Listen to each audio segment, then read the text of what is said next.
In this video, I am going to show you how to fix desktop zoomed in on Windows.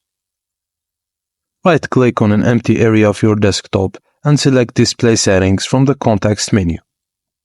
This will open is represented by an icon resembling a computer monitor.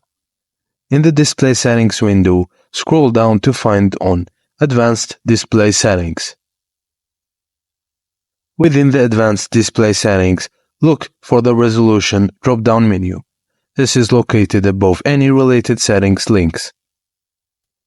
Click the Resolution drop-down and experiment with different values. Typically, the optimal resolution for your display will be marked as recommended. Select this resolution, or if it's not available, choose the one that makes your screen content look correctly sized and sharp. After selecting the desired resolution, click Apply. A confirmation prompt will appear asking you if you want to keep this resolution. Click Keep Changes and voila, you fixed your problem.